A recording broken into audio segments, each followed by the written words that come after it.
ಸದನದಲ್ಲಿ ಬ್ರ್ಯಾಂಡ್ ಬೆಂಗಳೂರು ಯೋಜನೆಯಲ್ಲಿ ತಾರತಮ್ಯದ ಬಗ್ಗೆ ಬಿಜೆಪಿ ಸದಸ್ಯರು ಆರೋಪ ಮಾಡಿದ್ದಾರೆ. ಬ್ರ್ಯಾಂಡ್ ಬೆಂಗಳೂರು ಕುರಿತು ಶಾಸಕ ಸಿಕೆ ರಾಮಮೂರ್ತಿ ಪ್ರಶ್ನೆ ಮಾಡಿದ್ದಾರೆ. ಬ್ರ್ಯಾಂಡ್ ಬೆಂಗಳೂರು ಪರಿಕಲ್ಪನೆ ಏನು ಅಂತ ನಮಗೆ ಗೊತ್ತಿಲ್ಲ. ನಿನ್ನೆ ವೈಟ್ ಟ್ಯಾಪಿಂಗ್ಗೆ ಮಲ್ಲೇಶ್ವರಂನಲ್ಲಿ ಡಿಸಿಎಂ ಡಿಕೆಶಿ ಚಾಲನೆ ಕೊಟ್ಟರು. ನಮ್ಮ ಕ್ಷೇತ್ರಗಳಲ್ಲೂ ರಸ್ತೆ ಗುಂಡಿಗಳಿವೆ, ನಮ್ಮಲ್ಲೂ ವೈಟ್ ಟ್ಯಾಪಿಂಗ್ ಮಾಡಿ. ನಾವೇನು ತಪ್ಪು ಮಾಡಿದ್ದೀವಿ ಹೇಳಿ? ನಮಗೆ ನಯಾ ಪೈಸೆ ಕೊಟ್ಟಿಲ್ಲ. ಎಲ್ಲ ಕ್ಷೇತ್ರಗಳಿಗೆ ಮೂಲಸೌಕರ್ಯ ಕೊಟ್ರೇನೆ ಬ್ರ್ಯಾಂಡ್ ಬೆಂಗಳೂರು ಆಗೋದು. ಬ್ರ್ಯಾಂಡ್ ಬೆಂಗಳೂರು ಕೇವಲ ನಗರದ 15 ಕ್ಷೇತ್ರಗಳಿಗೆ ಮಾತ್ರ ಸೇರಲ್ಲ ಅಂತ ಸಿಕೆ ರಾಮಮೂರ್ತಿ ಆಕ್ರೋಶ ವ್ಯಕ್ತಪಡಿಸಿದ್ದಾರೆ.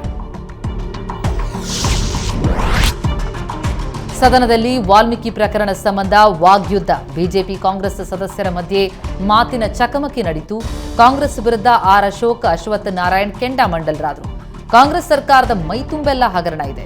ಸಿಎಂ ಸಿದ್ದರಾಮಯ್ಯ ಕುಟುಂಬದ ಮೇಲೆ ಹಗರಣದ ನೇರ ಆರೋಪ ಇದೆ.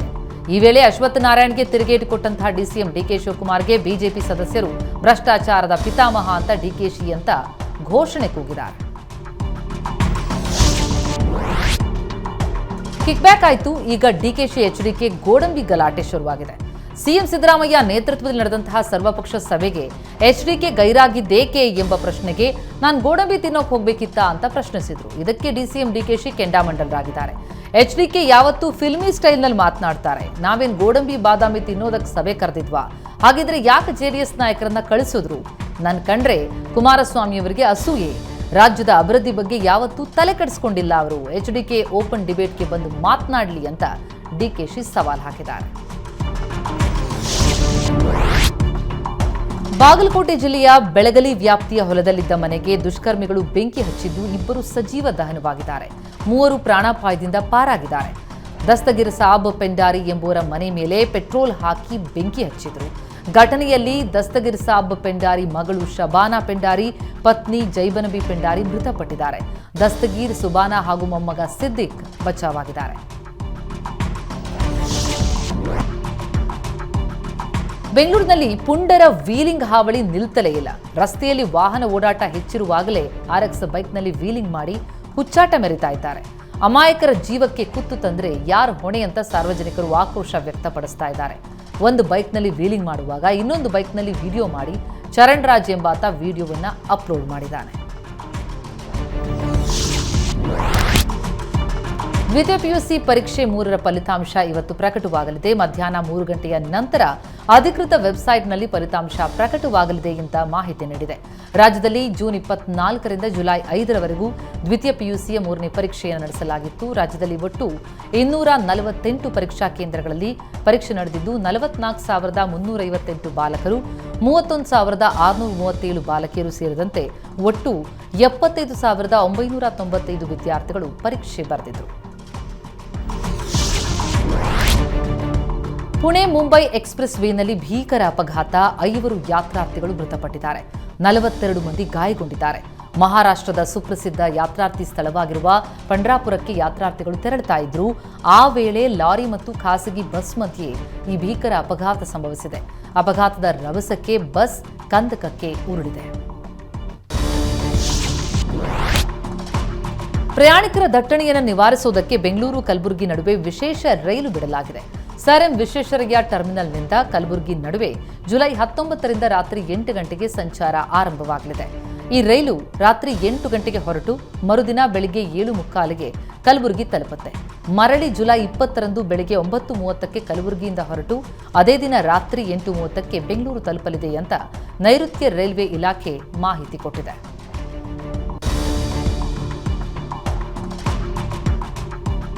ನಿರೂಪಕಿ ಅಪರ್ಣಾ ಅವರ ನಿಧನದ ಬೆನ್ನಲ್ಲೇ ನೂತನ ಮೆಟ್ರೋ ಮಾರ್ಗದಲ್ಲಿ ವಾಯ್ಸ್ಗಾಗಿ ಹುಡುಕಾಟ ನಡೆದಿದೆ.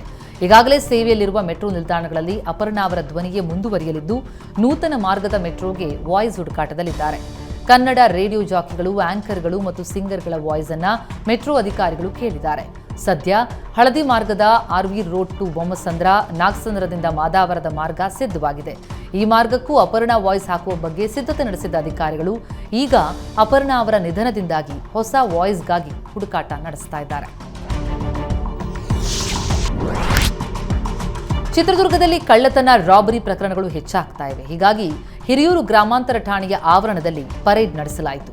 ಅಪರಾಧ ಹಿನ್ನೆಲೆಯ ರೌಡಿಗಳ ಪರೇಡ್ ನಡೆಸಿದ ಪೊಲೀಸ್ ಅಧಿಕಾರಿಗಳು ಕಳ್ಳತನ, ಕೊಲೆ, ಸುಲಿಗೆ ಪ್ರಕರಣಗಳಲ್ಲಿ ಭಾಗಿಯಾದರೆ ಕಠಿಣ ಕ್ರಮದ ಎಚ್ಚರಿಕೆ ನೀಡಿದ್ದಾರೆ. ಕೃಷಿ ವಿಶ್ವವಿದ್ಯಾಲಯ ಖಾಸಗೀಕರಣ ವಿರೋಧಿಸಿ ವಿದ್ಯಾರ್ಥಿಗಳು ಪ್ರತಿಭಟನೆ ನಡೆಸಿದ್ದಾರೆ. ವಿದ್ಯಾರ್ಥಿ ಕಲ್ಯಾಣ ನಿರ್ದೇಶಕರ ಕಚೇರಿಗೆ ರಾಜ್ಯ ಕೃಷಿ ಮತ್ತು ತೋಟಗಾರಿಕಾ ವಿವಿಗಳ ವಿದ್ಯಾರ್ಥಿ ಒಕ್ಕೂಟ ಘೇರಾವ್ ಹಾಕಿದೆ.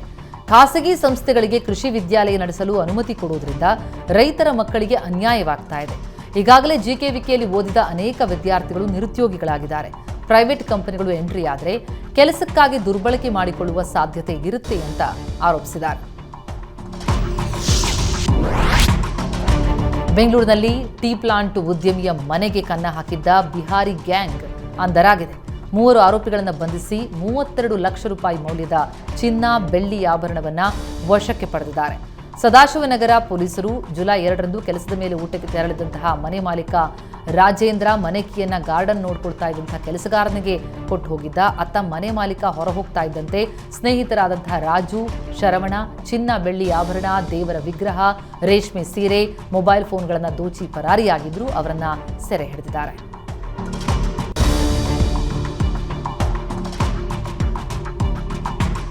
ಆನ್ಲೈನ್ ಡೆಲಿವರಿ ಕೆಲಸ ಮಾಡ್ತಾ ವೃದ್ಧೆಯರ ಚಿನ್ನ ಎಗರಿಸ್ತಾ ಇದ್ದ ಆರೋಪಿಯನ್ನ ಕೆಂಗೇರಿ ಪೊಲೀಸರು ಅರೆಸ್ಟ್ ಮಾಡಿದ್ದಾರೆ.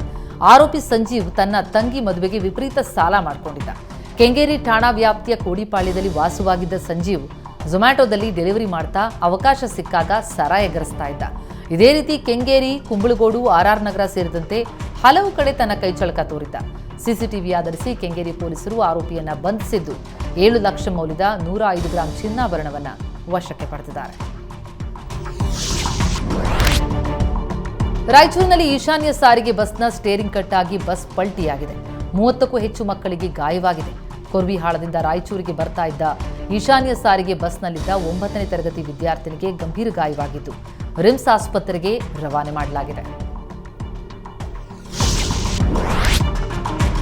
ಚಾಲಕನ ನಿಯಂತ್ರಣ ತಪ್ಪಿ ಕಾರು ಅಪಘಾತವಾಗಿದ್ದು ಒಬ್ಬ ಮೃತಪಟ್ಟಿದ್ದಾನೆ. ಗದಗ ಜಿಲ್ಲೆ ಗಜೇಂದ್ರಗಡ ತಾಲೂಕಿನ ರಾಜೂರು ಬಳಿ ನಡೆದಿದೆ. ಮದುವೆ ಕಾರ್ಯ ಮುಗಿಸಿ ಲಿಂಗಸಗೂರಿನಿಂದ ಬರ್ತಾ ಇದ್ದ ವೇಳೆ ಈ ಅಪಘಾತ ಸಂಭವಿಸಿದೆ. 70 ವರ್ಷದ ಗಣಪತಿ ಭಟ್ ಮೃತರು. ಕಿರಣ್ ಮತ್ತು ವೈಷ್ಣವಿ ಭಟ್ ಗಾಯಗೊಂಡಿದ್ದು ಜಿಮ್ಸ್ ಆಸ್ಪತ್ರೆಗೆ ಸೇರಿಸಲಾಗಿದೆ. ನಿದ್ರೆ ಮಂಪರ್ನಲ್ಲಿ ಕಾರು ನಿಯಂತ್ರಣ ತಪ್ಪಿದ್ರಿಂದ ಈ ಅಪಘಾತ ನಡೆದಿದೆ. ಗೃಹ ಜ್ಯೋತಿ ಉಚಿತ ಕರೆಂಟ್ ಬಳಸ್ತಾ ಇರೋರಿಗೆ ಇದು ಶಾಕಿಂಗ್ ನ್ಯೂಸ್. ಮೀಟರ್ ರೀಡಿಂಗ್ ವೇಳೆ ಗ್ರಾಹಕರು ಎಚ್ಚರದಿಂದ ಇರಬೇಕು. ಸ್ವಲ್ಪ ಯಾಮಾರಿದ್ರೆ ಸಾವಿರ ಕರೆಂಟ್ ಬಿಲ್ ಬರುತ್ತೆ. ಯಶವಂತಪುರದ 20ಕ್ಕೂ ಹೆಚ್ಚು ಗ್ರಾಹಕರಿಗೆ ಕಳೆದ 2 ತಿಂಗಳು 1000ಕ್ಕೂ ಹೆಚ್ಚು ವಿದ್ಯುತ್ ಬಿಲ್ ಕೊಟ್ಟಿದ್ದಾರೆ ಬೆಸ್ಕಾಂ ಸಿಬ್ಬಂದಿ. ಬೆಸ್ಕಾಂ ಕಂಪನಿಯ ಮೀಟರ್ ರೀಡರ್ ನಿರ್ಲಕ್ಷ್ಯಕ್ಕೆ ಗೃಹ ಜ್ಯೋತಿಯ ಫಲಾನುಭವಿಗಳು ಕರೆಂಟ್ ಬಿಲ್ ನೋಡಿ ಶಾಕ್ಗೊಳಗಾಗಿದ್ದಾರೆ. ಯಶವಂತಪುರ ಬೆಸ್ಕಾಂ ಕಚೇರಿಗೆ ದೂರು ನೀಡಿ ಕ್ರಮ ಕೈಗೊಳ್ಳುವಂತೆ ಮನವಿ ಮಾಡಿದ್ದಾರೆ. ರೈತರ ಪಂಪ್ಸೆಟ್ಗಳಿಗೆ ಆಧಾರ್ ಕಾರ್ಡ್ ಜೋಡಣೆ ವಿರೋಧಿಸಿ ಶಿವಮೊಗ್ಗ ತಾಲೂಕಿನಲ್ಲಿ ರೈತರು ಭಾರೀ ಪ್ರತಿಭಟನೆ ನಡೆಸಿದ್ದಾರೆ.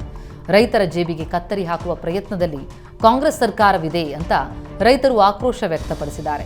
10ರಿಂದ 15 HP ಪಂಪ್ಸೆಟ್ಗಳಿಗೆ ಉಚಿತ ವಿದ್ಯುತ್ ಕೊಡಬೇಕಾದಂತಹ ಸರ್ಕಾರ ನೂತನ ಕಾಯ್ದೆ ರೂಪಿಸಲು ಹೊರಟಿದೆ.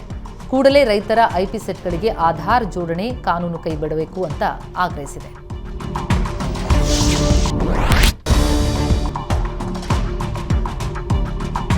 ವಾಲ್ಮೀಕಿ ಹಗರಣದಲ್ಲಿ ದದ್ದಲ್ ಮನೆ ಮೇಲೆ ನಡೆಸಿದಂತಹ ಇಡಿ ದಾಳಿ ಮೇಲೆ ಮಹತ್ವದ ದಾಖಲೆಗಳು ಪತ್ತೆಯಾಗಿದ್ವು. ದದ್ದಲ್ ಪತ್ನಿ, ಮಗ ಮತ್ತು ಮಗಳ ಹೆಸರಿನ ಜಮೀನಿನ ದಾಖಲೆಗಳು ಪತ್ತೆಯಾಗಿದೆ. ಮೇ 26ರಂದು ವಾಲ್ಮೀಕಿ ನಿಗಮದ ಅಧಿಕಾರಿ ಚಂದ್ರಶೇಖರ್ ಆತ್ಮಹತ್ಯೆ ಮಾಡಿಕೊಳ್ತಾ ಇದ್ದಂತೆ ದದ್ದಲ್ ಅಲರ್ಟ್ ಆಗಿದ್ರು. ಮಗಳು ಅನ್ನಪೂರ್ಣ ಹೆಸರಿನಲ್ಲಿದ್ದಂತಹ ಭೂಮಿಯನ್ನ ಕೃಷ್ಣಾನಾಯಕ್ ಎನ್ನುವರ ಹೆಸರಿನಲ್ಲಿ ಮ್ಯೂಟೇಷನ್ ಮಾಡಿದ್ದಾರೆ. ಮಗಳಿಗಾಗಿ ಖರೀದಿ ಮಾಡಿದ ಭೂಮಿಯನ್ನ ದದ್ದಲ್ ಮಾರಾಟ ಮಾಡಿದ್ದು ಯಾಕೆ ಎಂಬ ಕುರಿತು ಇಡಿ ಈಗ ತನಿಖೆಗೆ ಇಳಿದಿದೆ. ವಾಲ್ಮೀಕಿ ಹಣ ವರ್ಗಾವಣೆ ಪ್ರಕರಣದಲ್ಲಿ ಯಾರ್ಯಾರ ಅಕೌಂಟ್ಗೆ ಹಣ ಹೋಗಿದೆ ಎನ್ನುವ ಬಗ್ಗೆ ಇಡಿ ಮಾಹಿತಿ ಪಡೆದಿದ್ದು ಹೈದರಾಬಾದ್, ಬಳ್ಳಾರಿ ಅಷ್ಟೇ ಅಲ್ಲ, ರಾಯಚೂರು, ಮಂಡ್ಯ, ತುಮಕೂರಿನ ಅಕೌಂಟ್ಗೂ ಹಣ ಹೋಗಿದೆ. ಇಡಿಗಿಂತ ಮುಂಚೆಯೇ ಎಸ್ಐಟಿ ಅಧಿಕಾರಿಗಳ ವಿಚಾರಣೆಯ ವೇಳೆ ಈ ಮಾಹಿತಿಗಳು ಬಹಿರಂಗವಾಗಿದ್ದು ಬಳ್ಳಾರಿ ತಾಲೂಕಿನ ಕೃಷ್ಣನಗರ ಕ್ಯಾಂಪ್ ನಿವಾಸಿ ರೈತ ಶ್ರೀನಿವಾಸರಾವ್ ಅಕೌಂಟ್ಗೂ ಹಣ ವರ್ಗಾವಣೆಯಾಗಿದೆ. ಈ ಬಗ್ಗೆ ಈಗಾಗಲೇ ಎಸ್ಐಟಿ ಮುಂದೆ ಹಾಜರಾಗಿ ಸ್ನೇಹಿತರಿಗೆ ಸಾಲ ಕೊಟ್ಟಿದ್ದೆ, ವಾಪಸ್ ನನ್ನ ಅಕೌಂಟ್ಗೆ ಅವರು ಹಣ ಹಾಕಿದ್ದಾರೆ, ಈ ಬಗ್ಗೆ ನನಗೇನು ಗೊತ್ತಿಲ್ಲ ಅಂತ ರೈತ ಶ್ರೀನಿವಾಸರಾವ್ ತಿಳಿಸಿದ್ದಾರೆ. ಮಹರ್ಷಿ ವಾಲ್ಮೀಕಿ ನಿಗಮದ ಅಕ್ರಮದಲ್ಲಿ ಎಸ್ಐಟಿ ಅಧಿಕಾರಿಗಳು ಮತ್ತೊಂದು ಬೇಟೆ ನಡೆಸಿದ್ದಾರೆ. ಅಕ್ರಮ ಹಣ ವರ್ಗಾವಣೆಯಲ್ಲಿ ಭಾಗಿಯಾಗಿದ್ದ ಸತ್ಯನಾರಾಯಣ ವರ್ಮಾ ಆಪ್ತ ಕಾಕಿ ಶ್ರೀನಿವಾಸ್ ಕೂಡ ಅರೆಸ್ಟ್ ಆಗಿದ್ದಾನೆ. ಸತ್ಯನಾರಾಯಣ್ ವರ್ಮಾ ನಡೆಸಿದಂತಹ ಅಕ್ರಮ ಹಣ ವರ್ಗಾವಣೆಯಲ್ಲಿ ಹೈದರಾಬಾದ್ ಮೂಲದ ಕಾಕಿ ಶ್ರೀನಿವಾಸ್ ಪ್ರಮುಖ ಪಾತ್ರ ವಹಿಸಿದ್ದ. ಜೊತೆಗೆ ಕಾಕಿ ಶ್ರೀನಿವಾಸ್ ಹೆಸರಲ್ಲಿ ಸತ್ಯನಾರಾಯಣ ಕಾರು ಕೂಡ ಖರೀದಿಸಿದ್ದು, ಈತನೂ ಕೂಡ ನಗದು ಹಣ ತಂದು ಹಲವರಿಗೆ ಹಂಚಿಕೆ ಮಾಡಿರೋ ಬಗ್ಗೆ ಎಸ್ಐಟಿಗೆ ಅನುಮಾನ ಇದೆ. ತನಿಖೆ ವೇಳೆ ಮತ್ತಷ್ಟು ಸತ್ಯ ಹೊರಬೀಳುವ ಸಾಧ್ಯತೆ ಇದೆ. ಮಹರ್ಷಿ ವಾಲ್ಮೀಕಿ ನಿಗಮದ ಅವ್ಯವಹಾರ ಕೇಸ್ನಲ್ಲಿ ಇಡಿ ಅಧಿಕಾರಿಗಳ ಗ್ರಿಲ್ಗೆ ನಾಗೇಂದ್ರ ವಿಲ ಒದ್ದಾಡ್ತಾ ಇದ್ದಾರೆ. ಇಡಿ ತನಿಖೆಯ ಬಿಸಿ ತಾಳಲಾಗದೆ 3 ವಿಚಾರಕ್ಕೆ ಕೋರ್ಟ್ ನಿರ್ದೇಶನ ನೀಡುವಂತೆ ಕೋರಿ ನಾಗೇಂದ್ರ ಪರ ವಕೀಲರು ಅರ್ಜಿ ಸಲ್ಲಿಸಿದ್ದಾರೆ. ವಕೀಲರ ಜೊತೆ ನಾಗೇಂದ್ರ ಪ್ರೈವಸಿಯಲ್ಲಿ ಮಾತನಾಡಲು ಅವಕಾಶ ನೀಡಬೇಕು, ಸರಿಯಾದ ರೀತಿಯಲ್ಲಿ ವೈದ್ಯಕೀಯ ಚಿಕಿತ್ಸೆ ಕೊಡಿಸಬೇಕು ಹಾಗೂ ತಮಗೆ ಬೇಕಾದಂತೆ ಹೇಳಿಕೆ ನೀಡುವಂತೆ ಹಿರಿಯ ಅಧಿಕಾರಿಗಳು ಒತ್ತಡ ಹಾಕಬಾರದು ಅಂತ ನಾಗೇಂದ್ರ ಪರ ವಕೀಲ ಶ್ಯಾಮ್ ಸುಂದರ್ ವಾದ ಮಂಡಿಸಿದ್ದಾರೆ. ಆಕ್ಷೇಪಣೆ ಸಲ್ಲಿಸಲು ಇಡಿ ಪರ ವಕೀಲರಿಗೆ ಕೋರ್ಟ್ ಸೂಚನೆ ಕೊಟ್ಟಿದೆ. ಅನಧಿಕೃತವಾಗಿ ಭ್ರೂಣ ಪತ್ತೆ ಮಾಡ್ತಾ ಇದ್ದ ಗೋಕಾಕ್ ನಗರದ ಇಕ್ರಾ ಆಸ್ಪತ್ರೆಯ ಮೇಲೆ ಅಧಿಕಾರಿಗಳು ದಾಳಿ ನಡೆಸಿದ್ದಾರೆ. ಏಜೆಂಟರ ಮೂಲಕ ಹಣ ಪಡೆದು ಭ್ರೂಣ ಪತ್ತೆ ಮಾಡ್ತಾ ಇದ್ದ ವೈದ್ಯ ಕುಟೇಜಾ ರೆಡ್ ಹ್ಯಾಂಡ್ ಆಗಿ ಸೆಕ್ವದಿದ್ದಾರೆ. ವೈದ್ಯರು ಏಜೆಂಟ್ ಮೂಲಕ 80,000 ಪಡಿತಾ ಇದ್ದಾಗ KPMA deputy director doctor Vivek ದೊರೆ ನೇತೃತ್ವದಲ್ಲಿ ದಾಳಿ ನಡೆಸಲಾಯಿತು. ಬೆಂಗಳೂರು ಅಧಿಕಾರಿಗಳಿಗೆ ಬೆಳಗಾವಿ ಡಿಎಚ್ಒ ಮತ್ತು ಗೋಕಾಕ್ ಟಿಎಚ್ಒ ಸಾಥ್ ನೀಡಿದರು.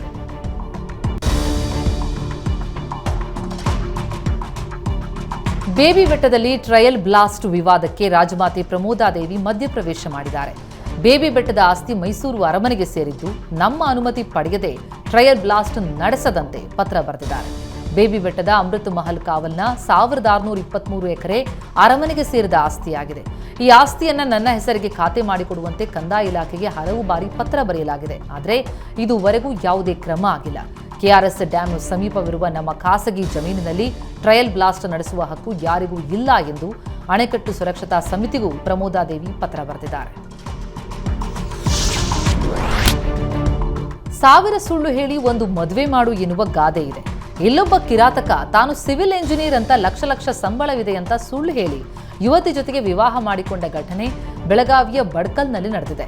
ಎಂಜಿನಿಯರ್ ವರ ಸಿಕ್ಕ ಖುಷಿಗೆ ಮದುವೆ ವೇಳೆ 130 ಗ್ರಾಂ ಚಿನ್ನಾಭರಣ ಕೊಟ್ಟಿದ್ರು ಯುವತಿಯ ಪೋಷಕರು. ಆದರೆ ಮದುವೆ ಬಳಿಕ ಯುವಕ ನಿರುದ್ಯೋಗಿ ಎನ್ನುವುದು ಗೊತ್ತಾಗಿದೆ. ಕೆಲ ದಿನ ಪತ್ನಿಯ ಜೊತೆ ಚೆನ್ನಾಗಿದ್ದ ಗಣೇಶ್ ಬಳಿಕ ವರದಕ್ಷಿಣೆ ಕಿರುಕುಳ ಕೊಡೋದಕ್ಕೆ ಆರಂಭಿಸಿದ್ದಾನೆ. ಸಾಲ ಸೋಲ ಮಾಡಿ 7 ಲಕ್ಷ ವರದಕ್ಷಿಣೆ ಹಣವನ್ನ ಕೂಡ ಯುವತಿಯ ಪೋಷಕರು ಕೊಟ್ಟಿದ್ದಾರೆ. ಕಿರಿಕಿರಿಗೆ ಬೇಸತ್ತ ಯುವತಿ ಕನ್ವಿಕಾ ಆತ್ಮಹತ್ಯೆಗೆ ಯತ್ನಿಸಿದ್ದು ಆಸ್ಪತ್ರೆಗೆ ದಾಖಲಿಸಲಾಗಿದೆ. ಕೆಎಸ್ಆರ್ಟಿಸಿ ಬಸ್ ಸಿಬ್ಬಂದಿ ಬಸ್ ಕ್ಲೀನಿಂಗ್ ವೇಳೆ ಸಿಕ್ಕ ಬೆಳ್ಳಿ ಬಂಗಾರ ನಗದನ್ನ ಮಾಲೀಕರಿಗೆ ಒಪ್ಪಿಸಿ ಪ್ರಾಮಾಣಿಕತೆ ಮೆರೆದಿದ್ದಾರೆ. ಹೊಸಪೇಟೆ ಹಗರಿಬೊಮ್ಮನಹಳ್ಳಿ ಮಾರ್ಗವಾಗಿ ಬಸ್ ಸಂಚಾರ ಮಾಡಿದ್ದ ಬಸ್ ಅನ್ನ ಸ್ವಚ್ಛಗೊಳಿಸುವ ವೇಳೆ ಬ್ಯಾಗ್ ಒಂದು ಪತ್ತೆಯಾಯಿತು. ಪರಿಶೀಲನೆ ಮಾಡಿದಾಗ 2,80,000 ರೂಪಾಯಿ ಬೆಲೆ ಬಾಳುವ ಬೆಳ್ಳಿ ಬಂಗಾರ ಪತ್ತೆಯಾಗಿದೆ. ಬ್ಯಾಗ್ನಲ್ಲಿದ್ದ ಐಡಿ ಕಾರ್ಡ್, ಮೊಬೈಲ್ ನಂಬರ್ ಮೂಲಕ ಮಾಲೀಕರನ್ನ ಸಂಪರ್ಕ ಮಾಡಲಾಯಿತು. ಬ್ಯಾಗ್ ಕಳೆದುಕೊಂಡಿದ್ದ ಮೈಮುನಿಸಾ ಬೇಗಂಗೆ ಅದನ್ನು ವಾಪಸ್ ಕೊಟ್ಟಿದ್ದಾರೆ. ಬಸ್ ಕ್ಲೀನರ್ನ ಪ್ರಾಮಾಣಿಕತೆಗೆ ಮೆಚ್ಚುಗೆ ವ್ಯಕ್ತವಾಗಿದೆ. ಬಿಸಿಯೂಟ ಸಿಬ್ಬಂದಿ ಪ್ರತಿಭಟನೆ 2ನೇ ದಿನಕ್ಕೆ ಕಾಲಿಟ್ಟಿದ್ದು, ವೇತನ ಹೆಚ್ಚಳ ಎಡಗಂಟು ನೀಡಬೇಕು ಎನ್ನುವ ಒತ್ತಾಯದೊಂದಿಗೆ ಅಕ್ಷರ ದಾಸೋಹದ ಸಿಬ್ಬಂದಿ ಬೆಂಗಳೂರಿನ ಫ್ರೀಡಂ ಪಾರ್ಕ್ನಲ್ಲಿ ನಿನ್ನೆಯಿಂದಲೂ ಪ್ರತಿಭಟನೆ ನಡೆಸ್ತಾ ಇದ್ದಾರೆ. ಸಾವಿರಾರು ಸಂಖ್ಯೆಯಲ್ಲಿ ಮಳೆ ಬಂದರೂ ಸ್ಥಳದಿಂದ ಕದಲದೆ ಪ್ರತಿಭಟನೆ ಮುಂದುವರೆಸಿದ್ದಾರೆ. ಸರ್ಕಾರದಿಂದ ಯಾವುದೇ ಪ್ರತಿಕ್ರಿಯೆ ಬಂದಿಲ್ಲ ಅಂತ ಪ್ರತಿಭಟನಾಕಾರರು ಆಕ್ರೋಶ ವ್ಯಕ್ತಪಡಿಸಿದ್ದಾರೆ.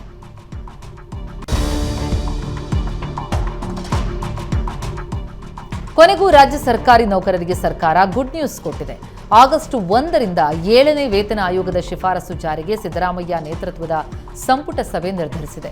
ಇದರಿಂದ 12 ಲಕ್ಷ ನೌಕರರು ಹಾಗೂ ನಿವೃತ್ತ ನೌಕರರಿಗೆ ಬಂಪರ್ ಗಿಫ್ಟ್ ಸಿಗಲಿದೆ. 7ನೇ ವೇತನ ಆಯೋಗ ಜಾರಿಗಾಗಿ ಪ್ರತಿಭಟನೆ ನಡೆಸಿದ್ದ ನೌಕರರ ಬಹುದಿನಗಳ ಬೇಡಿಕೆ ಈಡೇರಿದೆ.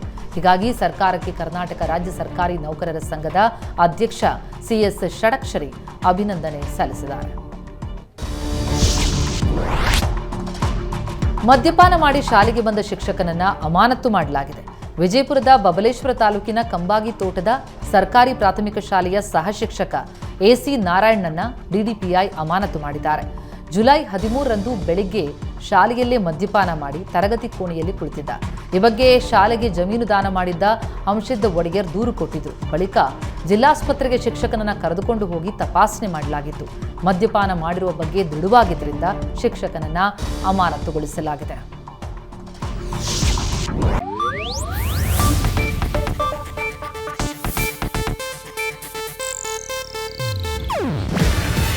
ಇದು ಏಷ್ಯಾನೆಟ್ ನ್ಯೂಸ್ ನೆಟ್ವರ್ಕ್ ಪ್ರಸ್ತುತಿ. ನೀವು ನೋಡ್ತಿದ್ದೀರಾ ಏಷ್ಯಾನೆಟ್ ಸುವರ್ಣ ನ್ಯೂಸ್.